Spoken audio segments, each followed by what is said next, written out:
যখন দেখবেন বৃষ্টি হচ্ছে তখন দোয়া করবেন, দোয়া কবুল হবে ইনশাআল্লাহ।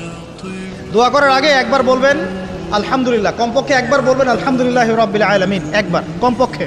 মানে প্রথমে আল্লাহর প্রশংসা করবেন, তারপর একবার দরুদ পড়বেন আল্লাহুম্মা সাল্লি আলা মুহাম্মাদ ওয়া সাল্লিম, তারপর হাত তুলে দোয়া শুরু করবেন। বৃষ্টি পড়ছে, দোয়া শুরু করে দেন, দোয়া কবুল হবে ইনশাআল্লাহ। আজান দিয়েছে, আজান এবং একামতের মাঝখানের সময়টা আছে, এই সময়টা কাজে লাগান, দোয়া কবুল হবে ইনশাআল্লাহ। নামাজে দাঁড়িয়েছেন, সেজদায় গিয়েছেন, সেজদায় দোয়া করেন, দোয়া কবুল হবে ইনশাআল্লাহ। প্রশ্ন করে অনেকে যে ভাই সেজদায় কি বাংলায় দোয়া করা যাবে?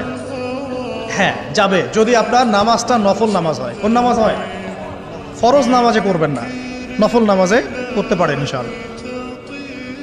সেজদায় বান্দা আল্লাহর সবচেয়ে কাছাকাছি থাকে, এই সময়ে বেশি বেশি দোয়া করতে রাসূল সাল্লাল্লাহু আলাইহি ওয়াসাল্লাম তাগিদ দিয়েছেন। দোয়া করলে ডাইরেক্ট কবুল হবে ইনশাআল্লাহ।